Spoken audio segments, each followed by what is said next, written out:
વંદે ગુજરાત.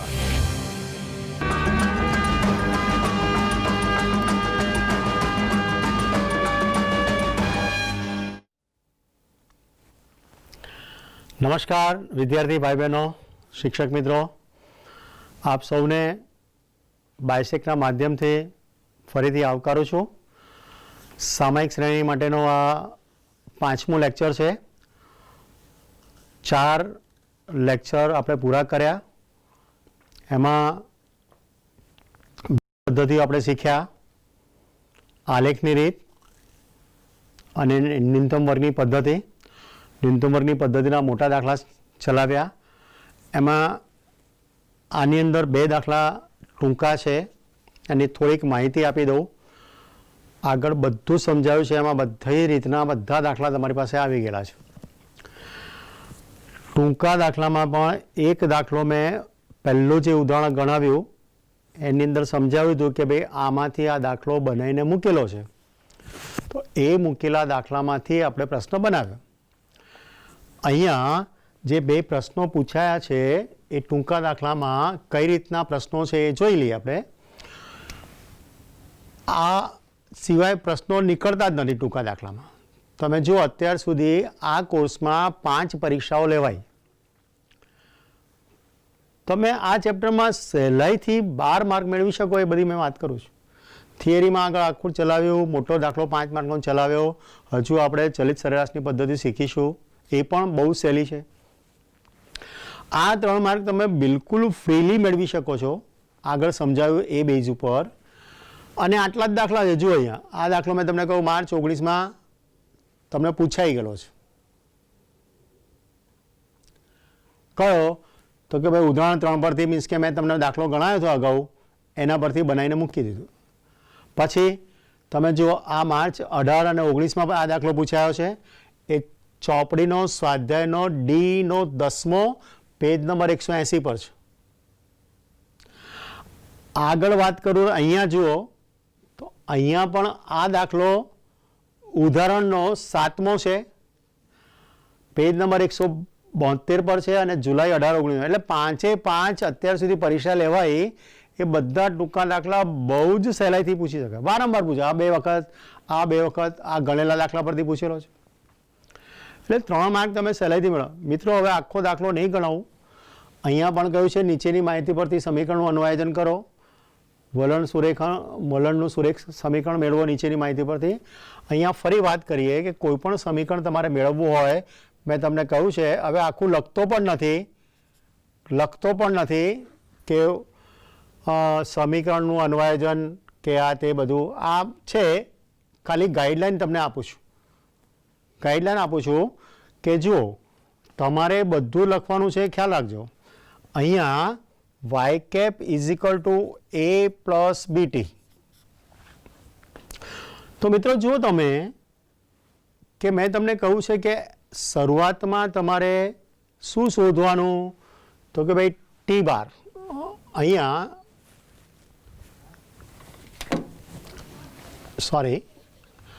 આ પ્રશ્ન sigma Y છે, સિગ્મા વાય.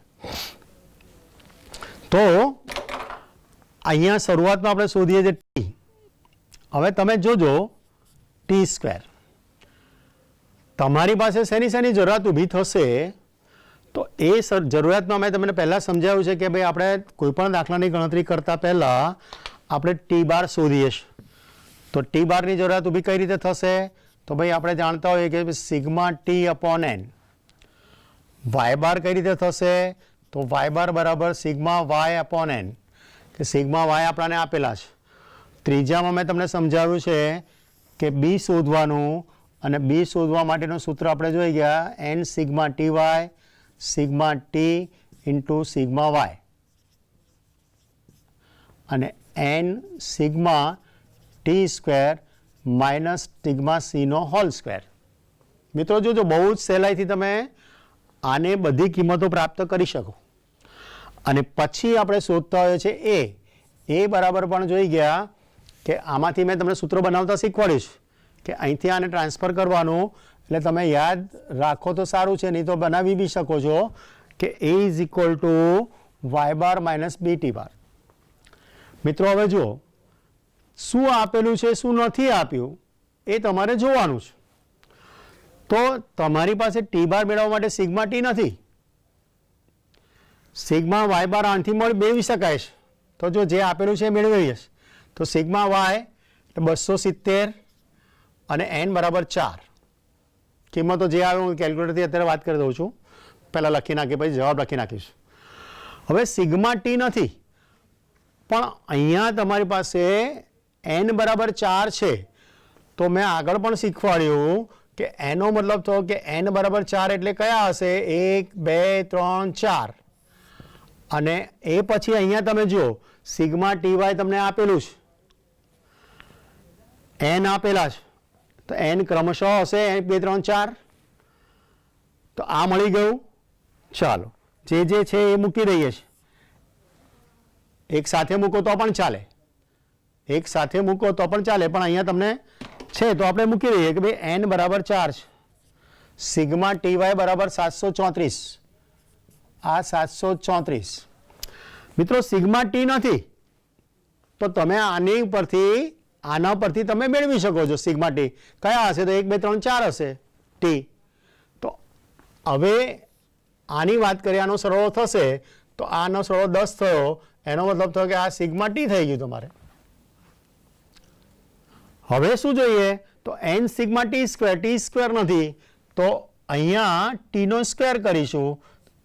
તમે ઊભી રીતે અથવા આડી રીતે ગમે તે રીતે કરી શકો, હોરિઝોન્ટલ ઓર વર્ટિકલ તમને ફાવે એ રીતે. ઊભી આડી લાઈનમાં દાખલા બધા આપણે ઊભી લાઈનમાં શીખેલા છે. જરૂરિયાત છે તે રીતે આનો વર્ગ કરીએ તો 9 અને આ 16. તો તમે જુઓ મિત્રો 16 નો 25 ને 35 તો આ તમને મળ્યું સિગ્મા ટી થઈ ગયું. Sorry sigma T square. તમે જુઓ તમારે જેની જરૂરિયાત હતી એ મળી ગઈ. આખો દાખલો નહીં ગણાવો મિત્રો, તમારે અહીંયા માત્ર હું સમજૂતી આપું છું બંને દાખલાઓની, બાકીની પ્રોસેસ તમને ખબર જ છે એટલે એ જોવાનું છે. જે જરૂરિયાત છે એની વાત કરું છું. દાખલામાં તમને n આપેલા છે તો n ઉપરથી તમે શોધી શકો n કયા હશે ક્રમિક 1 2 3 4. તો આના પરથી મળશે સિગ્મા ટી. દાખલામાં સિગ્મા ટી સ્ક્વેર નથી આપે તો આનો ટી સ્ક્વેર કરશો તો સિગ્મા ટી મળ્યો 30. સિગ્મા ટી બરાબર 10, સિગ્મા ટી સ્ક્વેર બરાબર 30. હવે આ કિંમતોના હિસાબે તમે જોશો સિગ્મા ટી તો આપણી પાસે આ સિગ્મા ટી 10 તો આ મળ્યું 2.5. જે કંઈ જવાબ મળશે અહીંયા 2.5 ટી બાર. ખ્યાલ આવી ગયો. તો ટી બાર બરાબર આપણી પાસે 2.5 મળ્યા કારણ કે બધાની જરૂરિયાત ઊભી થશે. વાય બારની કિંમત બી આપણે જોઈ લઈએ છીએ ફટાફટથી આપણે ગણતરી કરીને કે ભાઈ 270ના હિસાબે ભાગાકારમાં એટલે કરી બી શકાય છે. તો આપણી પાસે આ 67.5 આ ડાયરેક્ટલી હું જવાબ મૂકું જ છું અને પછી આપણે હું તમને સમજાવી બી દઉં છું. તો આ કિંમત આવી સિગ્મા ટી આપણે મૂકીએ તો સિગ્મા ટીની કિંમત આપણી પાસે 10 મળી. સિગ્મા વાયની કિંમત આપેલી છે 270, n બરાબર 4 આપેલા છે, સિગ્મા ટી સ્ક્વેર આપણે પ્રાપ્ત કર્યા અને અહીંયા સિગ્મા ટીનો સ્ક્વેર એટલે 10નો સ્ક્વેર. મિત્રો જો તમને બધી વાત પહેલાંથી મેં તમને કહ્યું છે એ રીતે જ આપણે દાખલાના હિસાબે જોઈ લઈએ છીએ. તો જવાબોના હિસાબે જ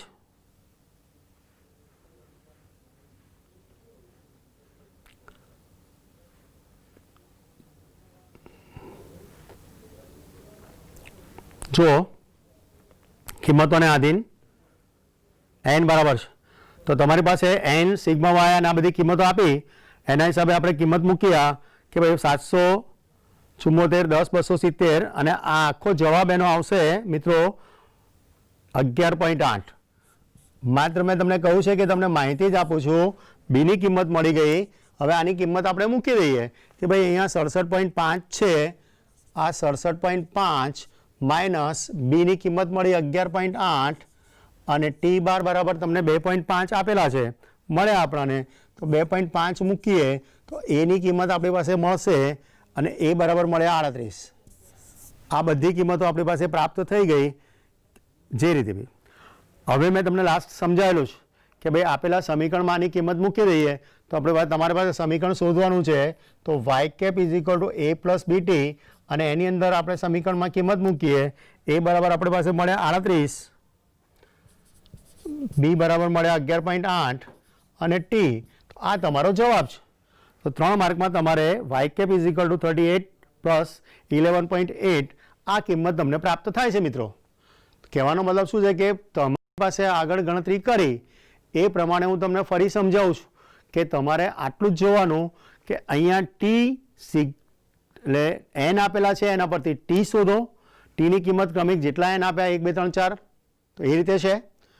અગાઉના દાખલામાં સમજાવ્યું હતું, આ માર્ચ 19ના દાખલામાં હતું કે ટી એન બરાબર 5 આપેલા હતા તો 1 2 3 4 5 કર્યા હતા. અહીંયા આ રીતે તમારી પાસે આ જવાબ મળે છે. આ મિત્રો 3 માર્ક તમારે બહુ સહેલાઈથી મળી જાય. અહીંયા પણ હું તમને માહિતી આપી દઉં છું આ દાખલામાં ફટાફટ રીતે, કારણ કે એક પદ્ધતિ આપણે પૂરી કરવી છે. તો જુઓ અહીંયા બી તમારે આ જ શોધવાનું છે કે ટી આ એન બરાબર 8 છે એટલે એના પરથી નક્કી થશે 1 2 3 ક્રમિક રીતે 8 અને એનો સ્ક્વેર, તો એનો સ્ક્વેર 1 4 9 16 25 36 49 64. તો આનો જે કિંમત મળશે એ તમારે કહેવાશે સિગ્મા ટી, આ કહેવાશે સિગ્મા ટી સ્ક્વેર. માત્ર માહિતી આપું છું એટલે પેલું મેં તમને સિગ્મા એનનો સરળ શીખવાડેલું છે, એક મેથડ છે સિગ્મા એન બરાબર એન પ્લસ 1/2. તો આના હિસાબે તમે જોશો, જો ખ્યાલમાં રહે તો તમારે ગણતરી કરજો, બરાબર છે. તો અહીંયા તમારી પાસે એન કેટલા છે તો 8, 9 ભાગ્યા 2 એટલે આ તમારી પાસે ગણતરી કરશો તો 36 જ આવશે, કારણ કે તમને ખબર છે કે 1 થી 10નો સરવાળો 55 થાય છે. તો 36 9 45 10 55. હવે આ યાદ રહેતો કરજો મિત્રો, કંઈ જરૂર નથી, આ તો મને ખ્યાલ છે એટલે હું વાત કરું છું. અહીંયા 2n + 1/6 તો n બરાબર આપણી પાસે 8 છે. આ ઝડપી પદ્ધતિ છે. 8 અને 1 9 થાય, 8 દુ 16 ને 17 થાય અને આ 6. ડાયરેક્ટલી હું ગણતરી કરું છું કેલ્ક્યુલેટરના હિસાબે, લાંબી ગણતરી છે એટલે ખાલી માહિતી આપું છું કે 72 ગુણ્યા 17 ભાગ્યા 6 તો આ આપણી પાસે મળશે 204. સમજીએ આપણે આમાં આપણી પાસે આ કિંમતો મળેલી છે. આનો જવાબ જો આ 204 છે, મેં તમને ડાયરેક્ટલી વાત કરી. અને આ 204ના હિસાબે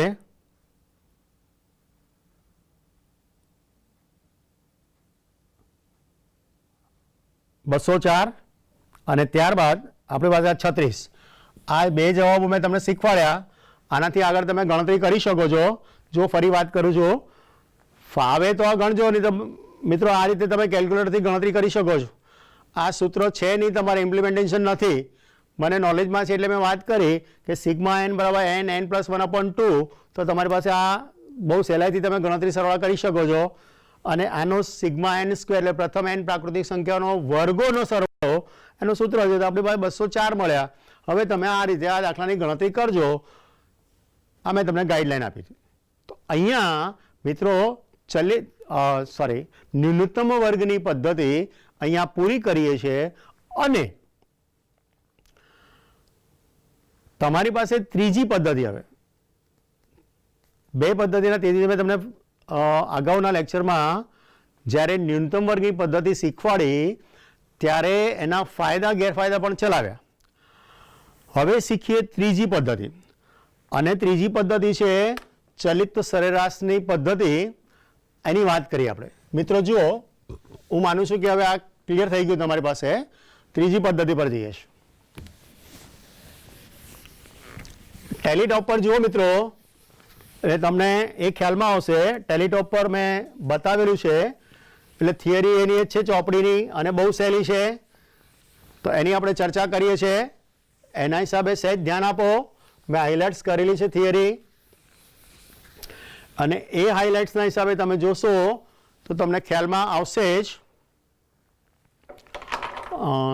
બરોબર છે. આપણે હાઇલાઇટ્સના હિસાબે જોઈએ તો જુઓ મિત્રો, થિયરીના હિસાબે કે આ ત્રીજી પદ્ધતિ ગણતરીમાં બહુ જ સહેલી છે. ફાયદા ગેરફાયદા તમને અહીંથી મળશે. એસક્યુમાં પણ પૂછાય છે, એના ગુણધર્મોમાં પણ પૂછાતું હોય. તો એનો ગુણધર્મ કયો છે? ચલિત સરેરાશ પદ્ધતિ એટલે મેથડ ઓફ મૂવિંગ એવરેજ. તો ટૂંકા ગાળાની વધઘટોની અસર દૂર કરીને વલણ નક્કી કરવા માટે ચલિત સરેરાશની રીત ખૂબ જ ઉપયોગી નીવડે છે. હું સમજાવું છું એનું અર્થઘટન. ટૂંકા ગાળાની વધઘટોની અસર દૂર કરીને વલણ નક્કી કરવા માટે ચલિત સરેરાશની રીત ખૂબ જ ઉપયોગી નીવડે છે. બીજું, ટૂંકા ગાળાની વધઘટો મોટા ભાગે નિયમિત હોય છે, ચર્ચા કરીએ છીએ આપણે, અને તેનું પુનરાવર્તન થતું હોય. ભૂતકાળના અનુભવથી અથવા અન્ય સાધનોથી આ વધઘટના પુનરાવર્તનના સમયની જાણકારી મેળવી તેને અનુરૂપ સમયના અવલોકનની સરેરાશ શોધવામાં આવે છે. સરેરાશ કિંમત કેન્દ્ર સ્થાને હોવાથી અલ્પકાલીન વધઘટની અસરથી મુક્ત થયેલી કિંમતો મળે છે, જે ચલનું વલણ થશે. મિત્રો જુઓ, હું વાત કરું છું ટૂંકા ગાળાની, હું ફરી વાત કરી દઉં છું કે આપણે ઘટકોના પ્રકાર જોઈ ગયા. તો દીર્ઘકાલીન કે વલણ એ લાંબા ગાળાનું હોય છે, જ્યારે ટૂંકા ગાળામાં આપણે જોઈ ગયા અલ્પકાલીનમાં એની અંદર આપણે બે જોઈ ગયા હતા કે ભાઈ નિયમિત અને ટૂંકા ગાળામાં શું હતું કે મોસમી અને ચક્રીય. તો એ જે ટૂંકા ગાળાની અસરો હોય છે તો એ શું હોય છે કે એનો સમયગાળો નિયમિત હોય છે. એટલે જો બીજી લાઈનમાં લખ્યું છે કે ટૂંકા ગાળાની વધઘટો મોટા ભાગે નિયમિત હોય, તો આપણે મોસમી વધઘટમાં મેં તમને સમજાવેલું છે કે ભાઈ વર્ષની અંદર એ છે, બહુ ચર્ચા નથી કરતા. પછી ટૂંકા ગાળાની વધઘટો એટલે ક્યાં થાય છે? તો કે ભાઈ અલ્પકાલીન ઘટકોની અંદર થતી હોય. તો અલ્પકાલીન ઘટકોમાં તો એ જે એની સરેરાશ મેળવવા આ પદ્ધતિનો આપણે ઉપયોગ કરીએ. ચલિત સરેરાશની કિંમત. તો ટૂંકા ગાળાની વધઘટો મોટાભાગે નિયમિત હોય છે, તેનું પુનરાવર્તન થતું હોય છે. તો ભૂતકાળના અનુભવ. હવે અહીંયા મુદ્દો કેવો છે કે જે સરેરાશ લેવામાં આવે એ સરેરાશ બહુ જ કાળજીથી લેવામાં આવે છે. ચલિત સરેરાશની વાત કરી તો બહુ કાળજીથી એની સરેરાશ લેવામાં આવે કે ભાઈ કેટલા સમયનું. તો ભૂતકાળના જે અનુભવો છે એનાથી સરેરાશ લેવામાં યોગ્ય કાળજી રાખવી. આ એની ડ્રોબેક છે, એટલે મર્યાદા છે કે જો સરેરાશ લેવામાં કાળજી ન રાખી તો આપણી જે વિશ્વસનીયતા છે, પૂર્વાનુમાન છે, એ ખોટું પણ થઈ શકે છે. તો મિત્રો અહીંયા એકમને પણ ધ્યાનમાં રાખવાનું છે. અને ફરી વાત કરું છું કે સમયનું એકમ તમને કઈ કઈ રીતે આપે? તો વર્ષમાં આપેલું હશે, મહિનામાં આપેલું હોય, સપ્તાહમાં આપેલું હોય, કલાકમાં આપેલું હોય. એટલે એ સમયનું એકમ ગમે તે રીતે એ કેન્દ્રિત આપણે ત્યાં એની સરેરાશને કરતા હોઈએ છીએ. એ તમારે ધ્યાનમાં રાખવાનું. તો ચલિત સરેરાશ અહીંયા જે લેવામાં આવે છે એ ફરી વાત કરું છું કે 3, 5 અને 4.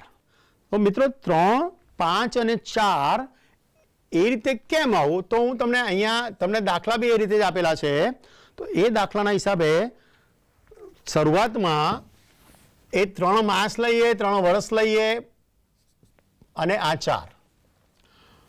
હું ફરી કહું છું, એકમમાં, સમયના એકમમાં તમને માસ, વર્ષ, કલાક, સપ્તાહ જે કંઈ હશે, પણ હું અહીંયા વાત કરું 3 માસની, તો એ તમારે સમજી લેવાનું છે.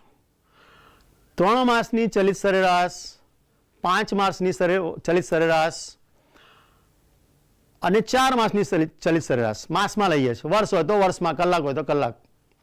તો આ બે પદ્ધતિ છે ને એ લગભગ સરખી ગણતરીમાં આવે છે, લગભગ સરખી હોય છે. આ થોડીક જુદી પડે છે આની ગણતરી. તો આ શું છે કે આ હવે સમજાવું તમને, એકી સંખ્યાની છે અને આ બેકી સંખ્યા છે. ધ્યાન આપજો મિત્રો, બહુ ઝડપી તમે એનાથી સમજી શકશો કે આ કેમ એવું થાય છે. થોડીક માહિતી આપી દઉં છું જેટલું જાણું છું. તો અહીંયા સમજાવું છું, ધ્યાન આપજો મિત્રો. દાખલા તરીકે 1 2 3 એકી સંખ્યા છે, તમે જાણો છો મધ્યક. આ પદ્ધતિનો ઉપયોગ શું કરીએ આપણે? ચલિત સરેરાશ. તો ચલિત સરેરાશ એટલે આપણે 3 5 4 3 4 5 6 7, પણ તમારા કોર્સમાં અહીંયા આમ તો ઘણી બધી હોય છે, પણ તમારા કોર્સમાં અહીંયા 3 5 અને 4ના જ દાખલા છે. તો આ એકી સંખ્યા છે એટલે એને સાથે લઈએ છીએ, કારણ કે લગભગ ગણતરી સરખી થશે મિત્રો. અને 4ની વાત આપણે હું પછી સમજાવું છું તમને કેમ એવું થશે, અને થોડીક અઘરી પડે છે. સહેલી આ છે મિત્રો. એક થોડીક પહેલી એ ચર્ચા બી કરી દઉં તમને, ધ્યાન આપજો, બહુ અગત્યની વસ્તુ છે. તમારે આના સહેલામાં સહેલા માર્ક મેળવવા હોય તો આ ઓપ્શનમાં લગભગ પૂછાય છે, ઓપ્શનમાં જ. અને હું માનું છું તમે પણ એ એગ્રી થશો કે ન્યૂનતમ વર્ગની પદ્ધતિ કરતા આ પદ્ધતિ બિલકુલ સહેલી છે. એટલે હું તો કહું છું કે તમને દાખલો પૂછાય તો ચલિત સરેરાશની પદ્ધતિનો દાખલો પહેલાં ધડ પેપર આવ્યો ને તમે ગણી નાખ્યું એવું ના કરતા. એને વાંચો, પ્રશ્નને સમજો. તમારો છેલ્લો પ્રશ્ન છે, 5 માર્ક તમે બહુ સહેલાઈથી મેળવી શકો છો. પ્રશ્નને જો હું ગણાવું છું એટલે તમને ખબર પડશે ન્યૂનતમ વર્ગની પદ્ધતિ કરતાં ગણતરી સહેલી છે અને ઝડપી છે. આ એનો ફાયદો છે. હું ફાયદાની પણ વાત પહેલાં કરતો જાઉં છું. અને અહીંયા કોઈ સૂત્ર નથી, જેમ તમારે ન્યૂનતમ વર્ગની પદ્ધતિમાં ટી બાર વાય બાર બી સમીકરણ માટેનો સૂત્ર, ગણતરી લાંબી. તો આ અહીંયા સૂત્રો નથી, એટલે ગણતરી સહેલી, સરળ અને ઝડપી છે. તો આ એના ફાયદાની વાત બી આપણે કરી લઈએ છીએ. ત્યારબાદ આ દાખલો પહેલાં ગણવો. હું તમને એની વાત કરું છું, એટલે મારે જે સજેશન આપવાનું હતું એ હતું. અને લગભગ અત્યાર સુધી આ નવા કોર્સમાં ન્યૂનતમ વર્ગની પદ્ધતિના હિસાબે ઓરમાં આ ચલિત સરેરાશની પદ્ધતિ પૂછાય છે. ચલિત સરેરાશ ખ્યાલ રાખજો, નિયમ નથી કે આવું પૂછાવવું જોઈએ, ફરી વાત કરી દઉં છું. પણ લગભગ અત્યાર સુધીના પેપર તમે જોશો, 5 પેપર પૂછાયા માર્ચ 20 સુધી, એ 5/5માં આની ઓરમાં લગભગ આ ચલિત સરેરાશનો દાખલો છે.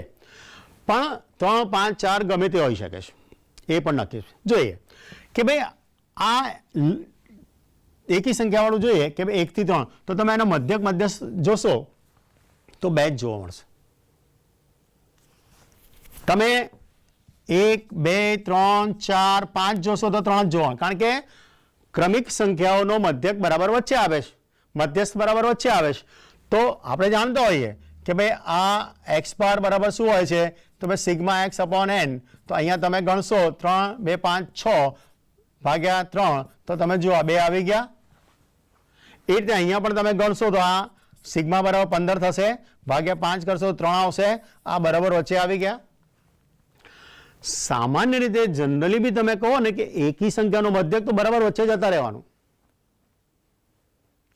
કાંઈ પણ 7 હોય તો જાઓ, એકી સંખ્યા કોઈ પણ હશે બરાબર વચ્ચે મળશે. તમે 11માં શીખેલા છો. હવે બેકીની વાત કરી દઉં કે બેકી સંખ્યામાં દાખલા તરીકે અહીંયા 4 સુધી છે, એટલે એની ચર્ચા કરીએ છીએ આપણે મિત્રો. તો આ 4 આયા, તો આનો મધ્યક કેવો થાય? તો આપણે શીખ્યા છે મધ્યબિંદુ. તો આ કેવો થશે? 2.5 આનો એક્સ બાર. સાબિત કરી બતાવીએ તો શું થશે કે ભાઈ આનો તમે ગણશો તો કેટલા આવ્યા? 10 ભાગ્યા 4 એટલે 2.5. તો તમે જુઓ આ બેઝ ઉપર આ પદ્ધતિ સંકળાયેલી છે, એની ચર્ચા આપણે આગળ કરીશું. તો દાખલા તરીકે તમારી પાસે શરૂઆતનો વર્ષ છે, છેલ્લો વર્ષ છે 3ની અંદર, પછી 5માં હશે તો શરૂઆતના 2 અને છેલ્લા 2. આ એક એની મર્યાદા છે કે શરૂઆતના વર્ષોના અને છેલ્લા વર્ષોના તમને વલણ એકમો મળતા નથી. આની ગેરફાયદો પણ છે, એ પણ હું આપને વાત કરી દઉં. તો જ્યારે સમય મળશે તો હું આપને ફાયદા ગેરફાયદાની પણ વાત કરીશ, નહીં તો અત્યારે આપણે સાથે સાથે શીખતા જઈએ છીએ. તો મિત્રો આ છે, આગળ આપણે એના દાખલા શીખીએ તો ખ્યાલમાં આવશે. હું માનું છું કે હવે તમને ખબર પડી ગઈ હશે કે ચલિત સરેરાશની પદ્ધતિ મેં અત્યારે તમને થિયરિકલ બી સમજાવ્યું, આપણે એ જોયું બી ખરું. એના દાખલા પર જઈએ છીએ. હવે ટેલિસ્કોપ પર જુઓ, તમને એનો દાખલો છે અને મેં તમને વાત કરી કે આપણે એટલા માટે એને લઈએ છીએ કે ચોપડી ઉપર આધારિત છે અને બધા વર્ષોથી પૂછાયેલા દાખલાઓ છે અને બોર્ડના દાખલા હું આપને ગણાવું છું. ટેલિસ્કોપ પર જુઓ, સૌથી નીચે એક આવશે તો એની અંદર આ દાખલો તો આપણે ગણીએ અને મેં આપને કહ્યું છે કે બહુ સહેલી પદ્ધતિ છે, બહુ સહેલી છે. એટલે આ દાખલો જે પહેલો ચલાવું છું એ દાખલો સ્વાધ્યાયનો ત્રીજો, ટેક્સ્ટબુકના પાના નંબર પેજ નંબર 181 પર છે અને આ જુલાઈ 19માં પૂછાયેલો છે.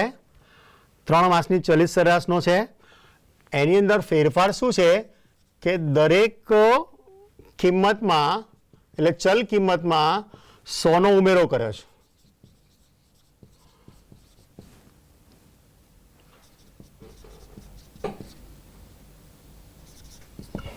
આપેલો છે. તો મિત્રો પેજ નંબર 181 પર સ્વાધ્યાયમાં જઈએ. મેં આપને વાત કરી છે કે સમય શક્તિના હિસાબે હું બધી વાત કરી દઉં છું. એટલે દાખલામાં આપણે વાત કરીએ. જો ટેલિસ્કોપ પર જોશો આપ, યસ, તો અહીંયા આ દાખલો તમે વાંચો અને દાખલા પરથી હું દાખલો લખું છું. બોર્ડમાં તમને જે દાખલો પૂછાયેલો છે એ દાખલાની અંદર અહીંયા તમે દાખલાને જોશો તો બધું તમને ખબર પડશે. પહેલાં જે રીતે લખેલું છે એ રીતે વાત કરી દઈએ કે ભાઈ માસ આપણને એપ્રિલથી આપેલા છે, અહીંયા મે,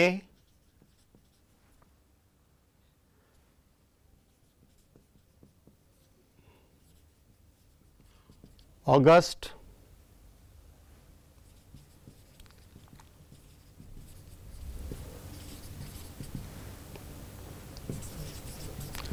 ડિસેમ્બર અને જાન્યુઆરી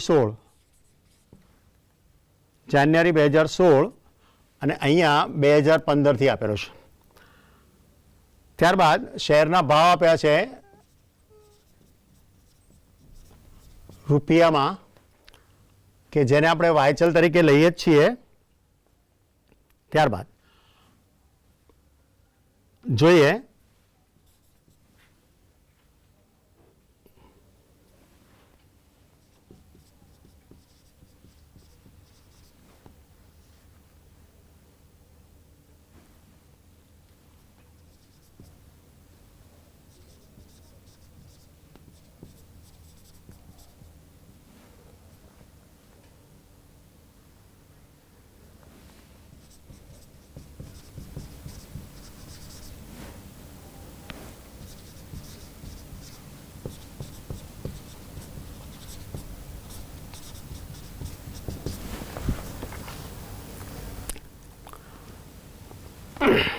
જોઈએ મિત્રો.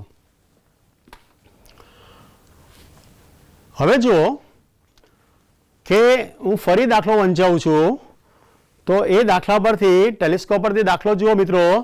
એક સ્ટોક એક્સચેન્જમાં નોંધાયેલ એક કંપનીના શેરના ભાવોની, બંધ ભાવની જુદા જુદા માસની માહિતી આપેલી છે અને એ માહિતી પરથી આપણે જે આંકડા રજૂ કરેલા છે તે આંકડા અહીંયા ફરીથી જોઈ લઈએ. 76, 73, 65, 68, 67, 60, 63, 67, 65 અને 66. ફરીથી જરા જોઈ લઈએ છીએ ઝડપથી. 76, 73, 65, 68, 67, 60, 63, 67, 65 અને 66. મિત્રો હું એ કહેવા માંગુ છું કે આ દાખલો આપ્યો, તમે જો ન્યૂનતમ વર્ગની પદ્ધતિ કરતાં પણ કેટલું સહેલું છે હું વાત કરું છું. દાખલો પહેલાં ઉતારી દો. એન કેટલા આપેલા છે? તો અહીંયા એને કહ્યું છે કે n બરાબર 10 છે. હું ફરી વાત કરું છું, ચોપડીનો તમારો આ દાખલો સ્વાધ્યાય ઈનો ત્રીજો પેજ નંબર 181 પર જુલાઈ 19માં પૂછાયેલો છે, પરંતુ દરેક કિંમતમાં 100 ઉમેરીને દાખલો આપેલો છે. એટલે દાખલો આ રીતે તમને આપેલ છે, એ તમારે ધ્યાનમાં રાખવાનું છે. તો જુઓ આમાં કેવું આપેલું છે કે ભાઈ બધામાં 100 ઉમેર્યા, 100, 174, 173, 165, 168, 167, 163, 167, 165, 166 આ રીતે ટૂંકમાં 100 ઉમેરેલા છે, એ આપણે ધ્યાનમાં રાખવાનું. એનાથી કોઈ મોટો ફેર નથી પડતો આપણે ગણતરીમાં.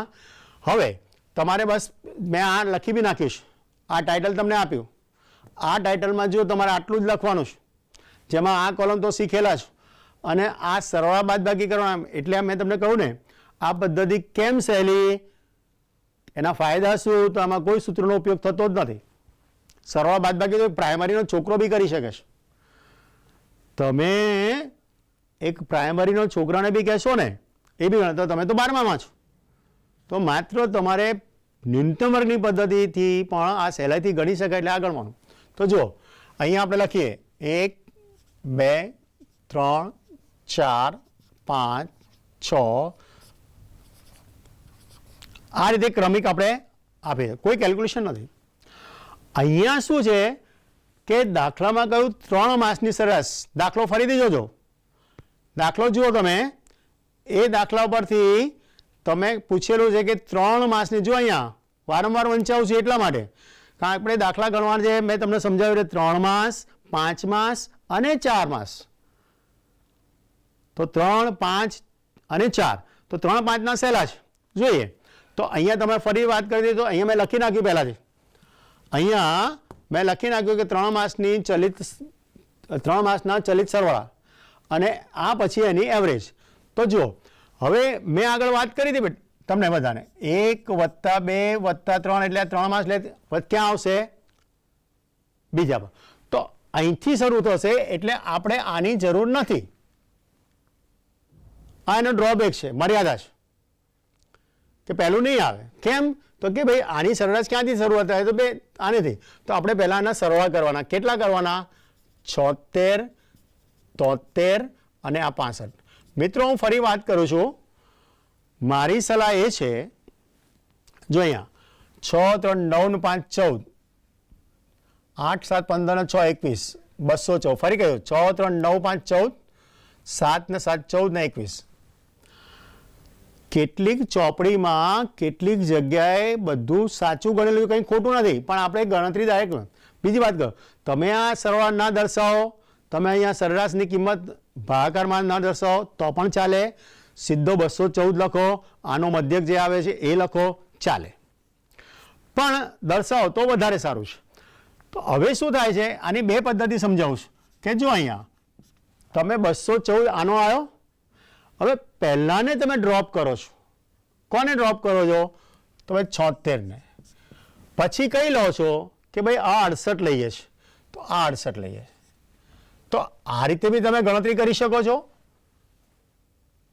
પણ વધારે હિતાવહ શું છે કે ભાઈ આને 76 ને ડ્રોપ કરી અહીંયાથી તમે લો કે ભાઈ 73, 65 અને 68. પછી તમે શું લેશો કે ભાઈ 65, 68, 67. પછી આપણે લઈએ 68, 67, 60. ત્યારબાદ 67, 60 અને 63. ત્યારબાદ 60, 63, 67, 63, 67, 65, 67, 65, 66. મિત્રો જુઓ અહીંયા આનું નહીં આવે. તો 3 માસની સરેરાશ હોય ને તો પહેલા વર્ષનું અને છેલ્લા વર્ષનું સરેરાશ નહીં મળે, આ એની મર્યાદા છે. આનું વલણ નહીં મળે, આ એની મર્યાદા છે. તો શું કરીશું કે ભાઈ મેં તમને સમજાવ્યું, ફરી કહું છું કે તમે આ 214માંથી અહીંયા 76 બાદ કરી 68 ઉમેરો તો પણ આટલો જવાબ આવશે, પછી એમાંથી બાદ કરો. પણ આ રીતે દરેકમાં ગણતરી કરશો તો વધારે સારું. કેમ? તો કે ભાઈ અહીંયા જો શરૂઆતમાં જ ખોટું થઈ ગયું ને, ધડ એને બધું ખોટું. આ શર્ટના બટન છે ને આપણા એકાઉન્ટમાં પણ આજ શીખવાડું છું. શર્ટના બટન આપણે જો એક બટન ઊંધું થઈ ગયું, ધડ લઈને બધું જ તમારું અનબેલેન્સ થઈ જાય ને. એકાઉન્ટમાં પણ આજ એક એન્ટ્રી ખોટી તો ઘણા બધાને તમારે મારી નાખે, અને એક એન્ટ્રી સાચી એટલે બધાને જીવાડી જાય. અહીંયા પણ મારી સલાહ એ છે કે તમે દરેકના ઇન્ડિવિજ્યુઅલ સરવાળા કરો તો વધારે સારું છે. જો અહીંયા ડાયરેક્ટલી હું ગણતરી કરીને બતાવું એટલે તમારો જવાબ સીધો મળી જશે 214. મિત્રો મને વાત કરું છું કે આપણે સરવાળા બાદબાકીમાં કંઈ આ લખેલું હું બતાવું છું એટલે કંઈ એમાં બહુ મોટી વસ્તુ નથી. એટલે મેં પહેલાં જ કહ્યું કે માફ કરજો, આપને એમ ના લાગે સાહેબ આ બધું ગણીને કરે, પણ મારી મેથડ સમજાવું છું તમને. અહીંયા 200, 195, 190, 190, 195 અને 198 આ બધા આપણને મળ્યાના સરવાળા. હવે શું કરીશું તો ભાઈ એને સરેરાશની વાત કરીએ તો સરેરાશ એટલે 3 વર્ષની ચલિત છે. મેં પહેલાં જ કહ્યું બેટા કે આ તમે દર્શાવો કે ના દર્શાવો બધું જ આ બધાને આપણે હવે 3 વડે એની એવરેજ શોધવાની છે. તો આ એવરેજમાં આપણે 3 વડે ભાગાકાર કરીશું.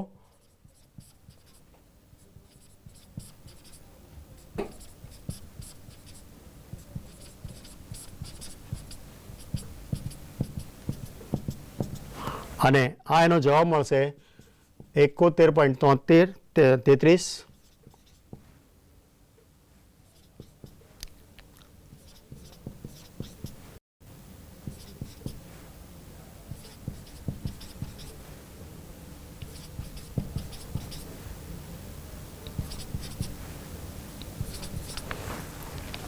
જો મિત્રો ફરી વાત કરી દઉં છું. હવે તમારે 5 માર્ક તમારે કઈ રીતે સહેલાઈથી તમે મેળવી શકો છો એ વસ્તુ છે. આખો દાખલો ફરીથી બસ આ દાખલો તમારો પૂરો 5 માર્ક તમારે બિલકુલ ક્લિયર. કોઈ ગણતરી કે સૂત્ર જ નથી આવ્યો માટે આ પદ્ધતિ સહેલી પણ છે. ગેરફાયદામાં શું થયું કે પહેલા છેલ્લા વર્ષનું ના મળે એનો ગેરફાયદો છે. 5 વર્ષનું આવશે તો પહેલા 2 નહીં મળે, છેલ્લા 2 નહીં મળે, આ એનો ગેરફાયદો છે. તો આ રીતે આની તમે મધ્યક શોધો છો 3 વર્ષની. ફરી વાત કરો 3 વર્ષની.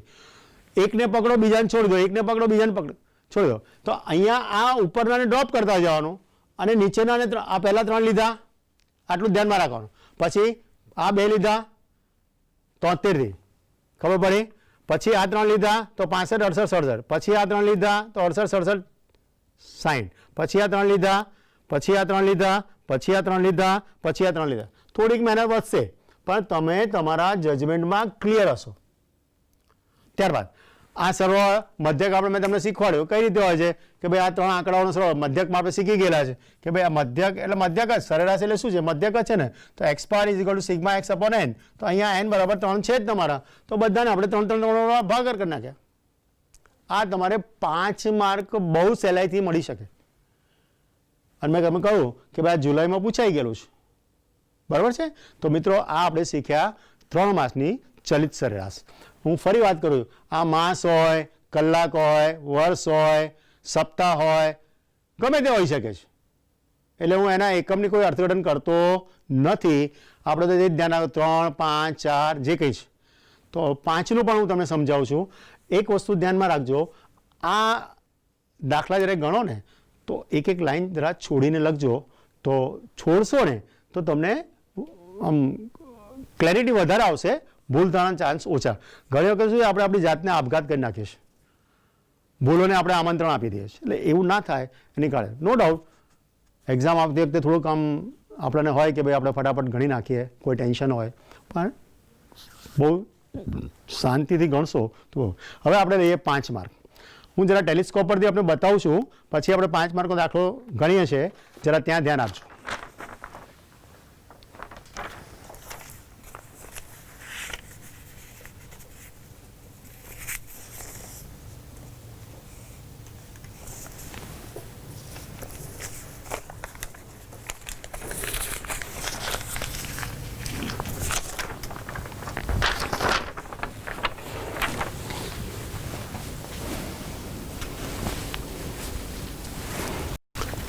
મિત્રો આ દાખલો તમે જુઓ, એ દાખલાના હિસાબે આપણે જઈએ છીએ. ફરીથી વાત કરીશું. દાખલો વાંચો અને આ દાખલો ક્યારે પૂછાયો છે એ પણ વાત કરું છું. લગભગ હું તમને બોર્ડના જ દાખલા ગણાવું છું, અને એ એટલા માટે કે તમને ખ્યાલમાં બી રહે કે બોર્ડમાં કઈ રીતના દાખલા પૂછાતા હોય છે. આપણી પાસે આ તમે જુઓ કે 5 વર્ષીય અને 5 વર્ષીય આ દાખલો તમારે ચોપડીનો સ્વાધ્યાય ઈનો 5મો દાખલો, પેજ નંબર 181 પર અને માર્ચ 19માં પૂછાયેલો છે. 3 વર્ષનો ચલિત સરેરાશનો દાખલો, 3 માસની ચલિત સરેરાશ જુલાઈમાં પૂછાયો, જુલાઈ 19માં. ઈનો 3જો મેં તમને ગણાયો, આ ઈનો 5મો અને માર્ચ 19માં પૂછાયો છે 5 વર્ષે. તો 3 અને 5 સહેલું છે, ચોથું બી સહેલું છે, 5 થોડુંક અઘરું છે આના કરતાં. તો તમારે 3 અને 5નું પૂછાય ને તો લોટરી લાગી જાય, અને લાગે જ છે. તમે જુઓ આગળ 3 માસનું ગણાયું ને, કેટલું સહેલું છે. એટલે હું એમ કહું છું ન્યૂનતમ વર્ગની પદ્ધતિ કરતાં આ દાખલો તમારે ગણો. હવે મિત્રો હું દાખલો ફરીથી તમે સ્ક્રીન પર જોજો એટલે તમને ખબર પડશે જ. તો એ દાખલાને આપણે લખીએ છીએ અને 2005થી છે આપણી પાસે વર્ષ. સૂચકાંક આપણને આપેલો છે.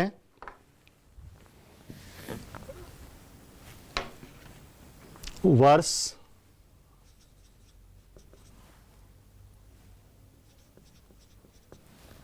2005થી છે. 5થી જ આપણે જોજો તો એને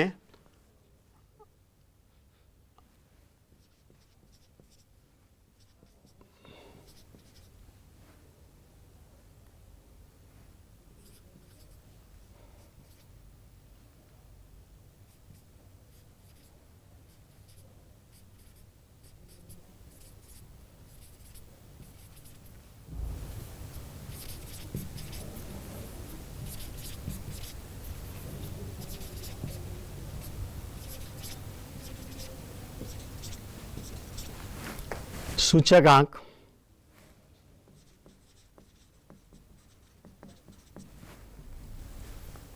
સૂચકાંકમાં બે જે આંકડાઓ છે 115, 21, 119, 120, 17, 119,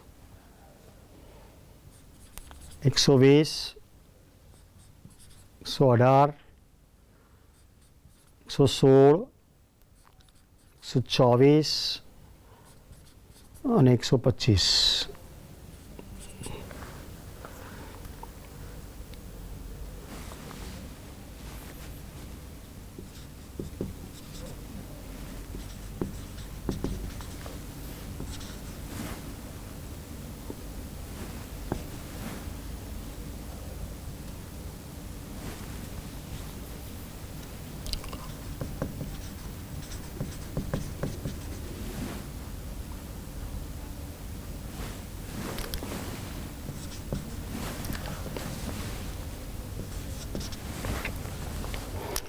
અહીંયા 115, 121, 119, 120.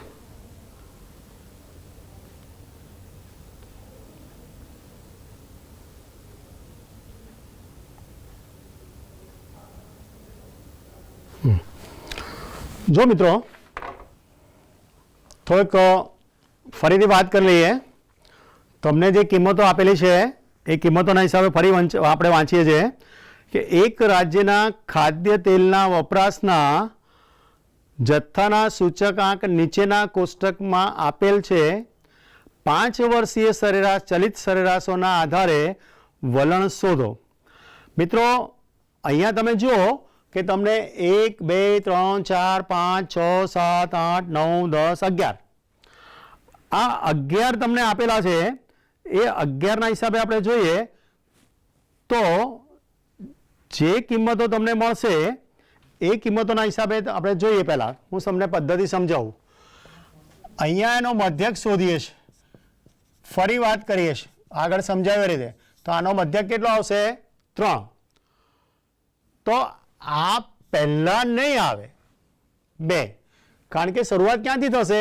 અહીંથી થશે. તો આપણે પહેલાં નંબર આપી દઈએ. અહીંયા વર્ષ જે રીતે આપતા આવ્યા છે આખા ચેપ્ટરમાં 5, 6, 7, 8, 9, 10, 11. ખ્યાલ આવી ગયો?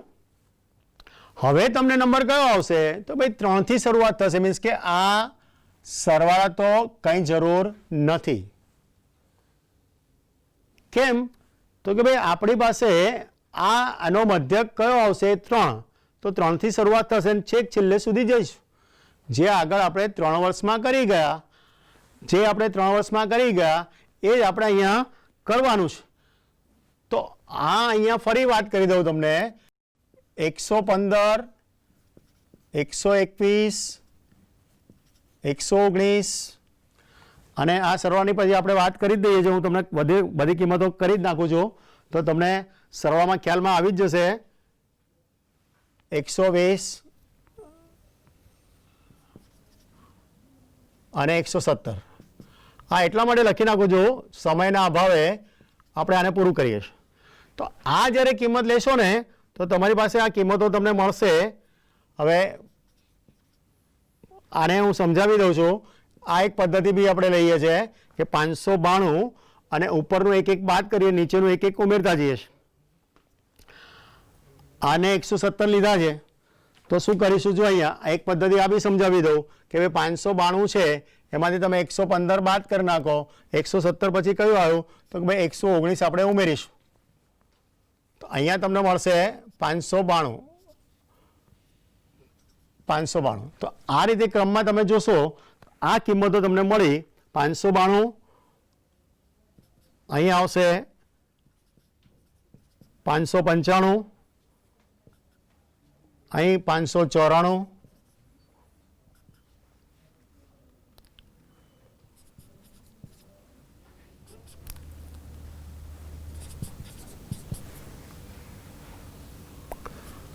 603. અહીંયા આ બે નહીં આવે કારણ કે મધ્યકના હિસાબે. તો આ જે કિંમતો છે તમારી પાસે મેળવતા જશો એના હિસાબે પછી આપણે અહીંયા જોઈએ કે આ જે કિંમત આવી આના સરેરાશના હિસાબે આ કિંમતો હું લખી નાખું છું.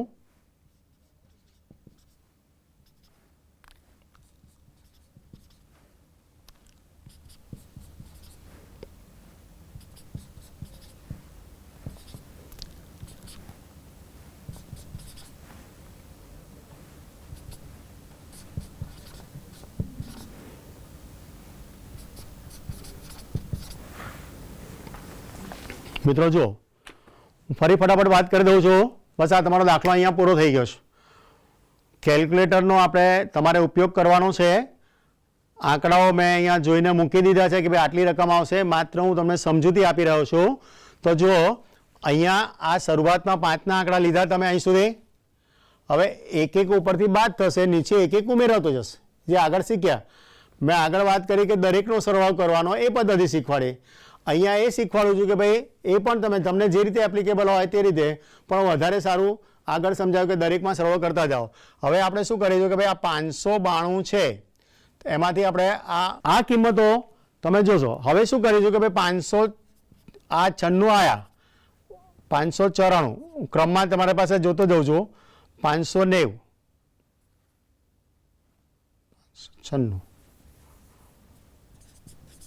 95, 594, 590, 597. આ ક્રમ લખી નાખ્યો. 596 જે આવે છે, 592, 596, 595, 594, 590, 597. હવે આમાંથી એક એક ઉપરની બાદ કરતા જાઓ કે ભાઈ પહેલાં શું બાદ કરીએ? તો કે ભાઈ આપણે આ 121 15 બાદ કરી નાખીએ તો હવે શું આવશે કે ભાઈ 121 બાદ કરવાનું થશે.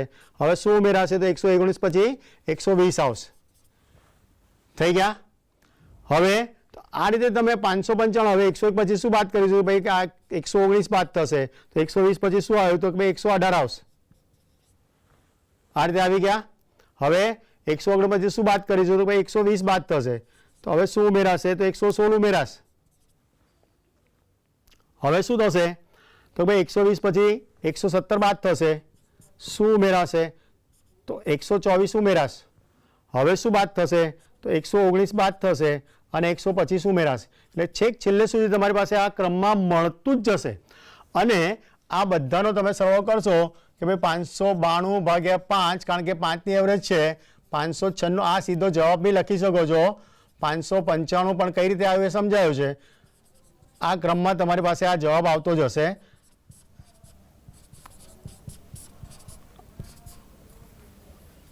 આ 603 ભાગ્યા 5 જોઈ લો.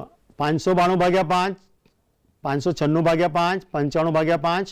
આ ક્રમમાં તમારી પાસે આ જવાબો મેં તમને સમજાવ્યું. 592 ભાગ્યા 5, 96, 95, 94, 590, 597 અને 603. અને આ તમારી પાસે જવાબો તમારી પાસે અનુક્રમે આ પ્રાપ્ત થયેલા છે. અહીંયા આ કિંમતના હિસાબે તો મિત્રો તમે જુઓ કે ભાઈ આપણે જોઈએ કે જે કિંમતો છે એ કિંમતોના હિસાબે આ 5 વર્ષીય કે 5 વર્ષની ચલિત સરેરાશનો દાખલો આ પણ બહુ સહેલો છે. હવે મિત્રો થોડીક સમયના અભાવે માત્ર 4 વર્ષીય ચલિત સરેરાશની તમને વાત કરી દઉં અને એક દાખલો જોશો તો માત્ર ગાઈડલાઈન આપું છું, કારણ કે સમયનો અભાવ છે. જેટલું બી શક્ય હોય એટલું હું તમને માહિતી આપી દઉં છું. અથવા આપની પરમિશન હોય તો મિત્રો ટાઈમ આપણો પૂરો થઈ ગયો છે અને હું તમને 4 વર્ષીય ચલિત સરેરાશનો દાખલો નથી ગણાવી શક્યો. એ મને પણ દુઃખ છે. પણ 4 વર્ષીય ચલિત સરેરાશનો દાખલો પણ એટલું તમને કહી દઉં કે કયા કયા વર્ષમાં પૂછાયેલો છે. તો માફ કરજો, સમયના હિસાબે હું તમને ગણાવી શકતો નથી. ઉદાહરણ 10 પેજ નંબર 176 પર માર્ચ 18 અને જુલાઈ 18માં પૂછાયો છે. પછી સ્વાધ્યાયનો 4.3નો ચોથો દાખલો પેજ નંબર 177 પર, એ પણ 4 વર્ષનો પૂછાયા. એટલે 4 વર્ષની ચલિત સરેરાશ તમને પૂછાય. મિત્રો મેં આપને લગભગ બધી માહિતી પૂરી કરી નાખી. અહીંયા આ ચોથો 4 માસની સરેરાશનો દાખલો નથી ગણાવી શકતો, માફ કરજો. પણ અત્યાર સુધી જેટલું બી ચલાવ્યું છે એ બધું જ મેં તમને 12 માર્ક તમે બહુ સહેલાઈથી મેળવી શકો એટલે ચલાવ્યું છે. અને આપ આ જ વારંવાર ગણશો દાખલાઓ તો આપણે ઘણું બધું મળી જશે. અહીંયા હું અત્રે આપ સૌનો, શિક્ષક મિત્રોનો, બાયસેકના સૌ સ્ટાફ મિત્રોનો અને ગુજરાત સેકન્ડરી એજ્યુકેશન બોર્ડ સૌનો ખૂબ ખૂબ આભારી છું કે આપે મને આ અહીંયા બોલવાની તક કે સમજાવવાની તક જે આપી અને આપ ખૂબ સારી રીતે સમજી શક્યા હશો. સૌથી અગત્યની વાત છે કે આ ચેપ્ટરને ફરીથી તમે વાગડજો અને ખૂબ સારા માર્ક મેળવી શકશો. મારી આપ સૌને ખૂબ ખૂબ શુભેચ્છાઓ અને ફરીથી અત્રે આપ સૌનો ખૂબ ખૂબ આભાર. બાયસેક, ગુજરાત સેકન્ડરી એજ્યુકેશન બોર્ડ, સૌ શિક્ષક મિત્રો અને વિદ્યાર્થી ભાઈઓ, thank you very much all of you. All the best. Thank you very much.